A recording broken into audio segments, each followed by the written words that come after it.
Amsal pasal 22 ayat 6 dikatakan, didiklah orang muda menurut jalan yang patut baginya, maka pada masa tuanya pun ia tidak akan menyimpang dari jalan itu.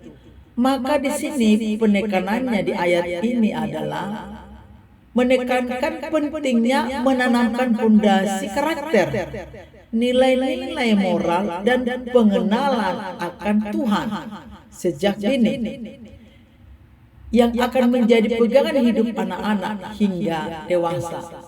Jadi mari kita sebagai orang dewasa, orang tua, mari kita memberikan fondasi karakter ilahi, nilai-nilai yang terkandung dalam firman Tuhan, bahkan memperkenalkan Kristus di dalam kehidupan mereka.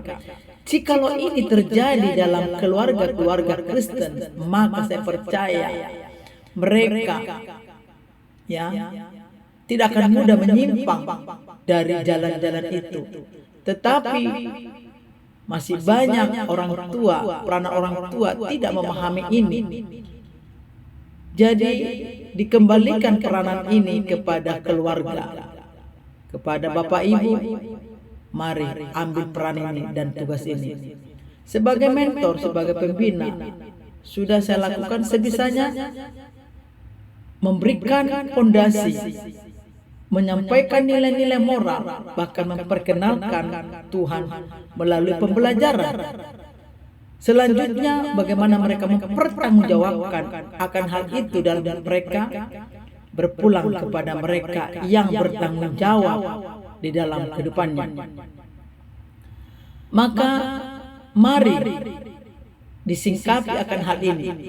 Pentingnya pengenalan sedini mungkin supaya mereka benar-benar kokoh, pondasinya kokoh seperti pohon yang ditanam di tepi aliran air, dan mereka kuat, teguh walaupun memang ada badai ataupun masalah-masalah yang dihadapi para anak-anak ini.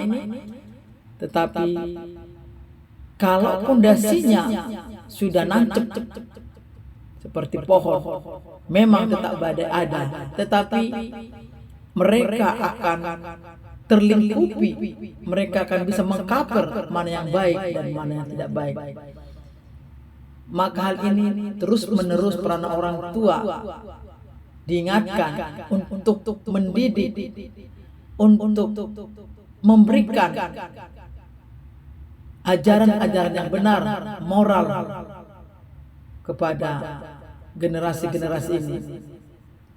Jadi yang pertama tadi, mari kita memperkenalkan pendidikan itu sendiri mungkin di tengah-tengah keluarga.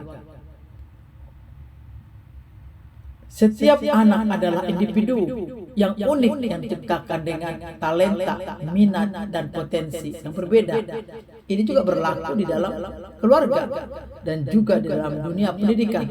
Mendidik tidak berarti menyamakan semua anak, melainkan mengarahkan mereka sesuai dengan kapasitas dan rancangan Tuhan atas hidup mereka masing-masing. Jadi sebagai pembina, sudah disampaikan, sudah diperkenalkan, sudah belajar, maka seperti yang disampaikan tadi, berpulang kepada mereka bagaimana mereka menyikapi akan hal ini di dalam kehidupan mereka. Apakah mereka mengerti dalam pendidikan itu, dalam penyampaian materi sudah kita sampaikan bagaimana memiliki moral, karakter, dan nilai-nilai serta memperkenalkan Tuhan dalam mereka. Jadi mari kita sebagai orang tua, khususnya orang tua di tengah-tengah keluarga, mari kita didik anak-anak ini supaya mereka tidak menyimpang di kemudian hari. Maka perlu ada di sini teladan dan doa. Mari ini kembali lagi kepada peranan orang tua di tengah-tengah keluarga.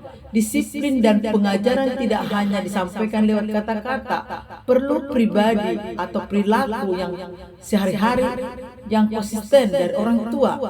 Jadi ini kembali kepada figur orang tua dan ayah dan ibu, serta doa yang terus-menerus adalah sarana penanaman iman yang sangat efektif. Jadi mari kita indahkan peranan dan tugas kita sebagai orang tua, sebagai mentor sudah dilakukan sedapat mungkin sesuai dengan fokus dan tanggung jawab yang sudah dipercayakan dalam pengabdian sebagai pengajar atau pendidik.